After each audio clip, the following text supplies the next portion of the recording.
तो hello everyone, आपका एक नए वीडियो में स्वागत करता हूं। तो भाई जितने भी सलमान खान के फैंस हैं भाई, आप लोगों के लिए मैं एक से बढ़कर एक रिपोर्ट लेके आता ही रहता हूं। तो अब देखो भाई, यहाँ पे सलमान भाई के जितने भी फैंस हैं, एक चीज़ यहाँ पे मैं आप लोगों को बता दूं कि सलमान भाई निकल चुके हैं राह पर, और सलमान भाई ने अब कसम खा ली है कि वो फाड़ के रख देंगे भाईजान, अब फाड़ के रख देंगे। अब यहाँ पे सीरियसनेस आ चुकी है, और एक ऐसी सीरियस आई है कि भाई साहब सीधा हीरो ही नहीं बल्कि एक एक कास्टिंग पे वो अपनी नज़र गड़ाए बैठे हैं कि कहीं भी कोई भी उल्टी सीधी कास्टिंग ना हो जाए।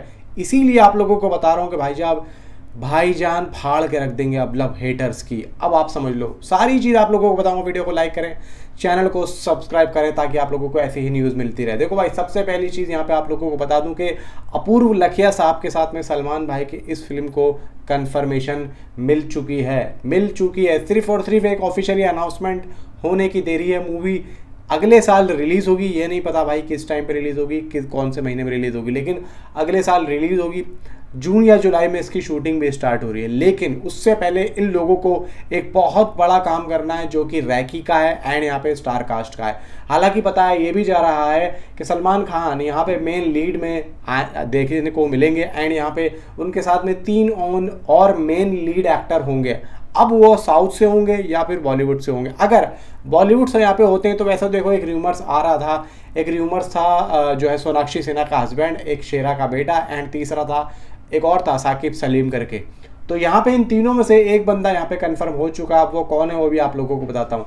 हालांकि साकिब सलीम को आप लोग पहले भी जानते होंगे, क्योंकि सलमान भाई के साथ में उन्होंने रेस 3 में भी काम किया था। रेस 3 के बाद में डायरेक्ट अब साकिब सलीम सलमान भाई के साथ में इसी मूवी में देखने को मिलेंगे। और साकिब सलीम एक अच्छा एक्टर है, जो कि अभी ककूड़ा फिल्म में भी था, अच्छा खासा काम किया था, एक तरीके से कॉमेडी भी कर लेता है और सीरियसनेस भी अच्छा कर लेता है। बाकी यह है कि मुझे जो ज़्यादा वो अच्छा लगा वो साकिब सलीम के भाई सीरियस वाली फिल्म में ज़्यादा मुझे अच्छा लगा, जैसे कि रेस 3 में।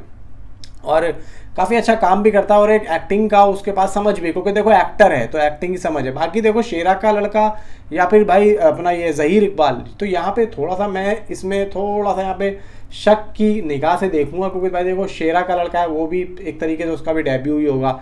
प्लस यहाँ पे भाई ज़हीर इकबाल, वो भी कोई प्रोफेशनल एक्टर तो है नहीं। तो मैं तो यही चाहूँगा कि सलमान भाई इन चीज़ों पे ध्यान दें और स्टार कास्ट को यहाँ पे वो बहुत ही ज़्यादा पेचीदे तरीके से रखें। लेकिन यहाँ पे सलमान खान ने अपूर्व लखिया से एक बात बोल दी है कि अगली जितनी भी कास्टिंग होगी वो सलमान खान खुद करेंगे। यानी कि ये जो साकिब सलीम को लेने का जो एक इनका डिसीज़न था पूरी टीम का, वो एक्चुअली में सलमान खान का था।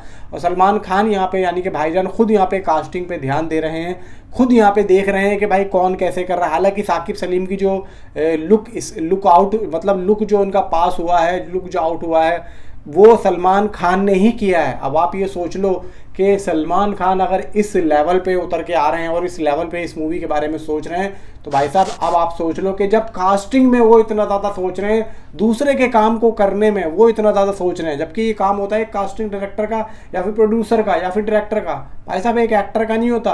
और यहाँ पे जियो स्टूडियो पैसा लगा रहा है, तो भाई मेन तो आप लोग ये समझ लो, मैं तो ये सोच रहा था कि सलमान खान सारा पैसा खुद लगाएंगे अपनी प्रोडक्शन में, लेकिन भाई जियो स्टूडियो भी आ चुका है। तो इसका मतलब तो पानी की तरह साफ है कि भाई सलमान भाई ने मूवी के लिए सीरियसनेस ले ली है, और सलमान खान अब यहाँ पे सीरियस हो चुके हैं। तो इसीलिए कास्टिंग पे ध्यान दे रहे हैं, इसीलिए अब वो अपने कैरेक्टर पे भी ध्यान देंगे, इसीलिए वो अपनी बॉडी पे भी ध्यान दे रहे हैं। तो ये जो अफवाह यहाँ से निकल के आई थी ना कि अपूर्व लखिया के साथ में फिल्म आ रही है, तो ये न्यूज़ भाई साहब वो जो बॉडी इनकी जो बन रही थी ना, वो बन रही थी इसी वजह से। यानी कि इन्होंने दिखा दिया है कि भाई मैं आ चुका हूँ, और शूटिंग शुरू होने से पहले तक ये अपने आप को लीन करके एकदम यहाँ पे एकदम यंग आप लोगों को आर्मी ऑफिसर देखने को मिलेंगे, जिसको जब आप देखेंगे तो आप लोगों को मज़ा भी आएगा। क्योंकि भाई देखो, भाईजान अब यहाँ पे वो चीज़ करने जा रहे हैं जो चीज़ आप लोग देखना चाहते थे और जो चीज़ आप लोग मांगते थे, ये चीज़ आप समझ लो। क्योंकि फैंस यहाँ पे बहुत ज़्यादा गुहार लगा के बैठे, तो अब वही चीज़ है।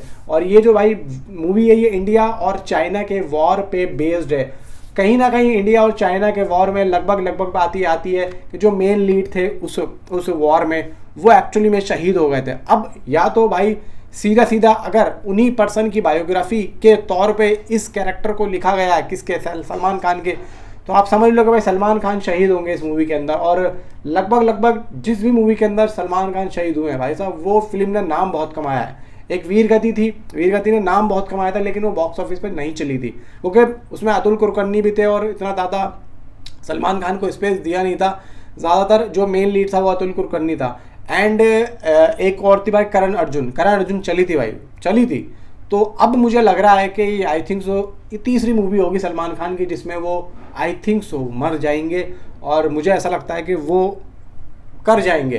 तो इसीलिए मैं कह रहा हूँ भाई साहब अब आ जाओ एकदम सीधे। और मेरा भाई वो जो चैनल था फिल्मी टेलिंग रिव्यू वो ज़रा यूट्यूब से हट चुका है, चैनल को इस वाले को सब्सक्राइब कर लो ताकि आप लोगों को ऐसे ही न्यूज़ मिलते रहे। तो मिलता हूँ आपसे अगली इस वीडियो में। Thanks for watching.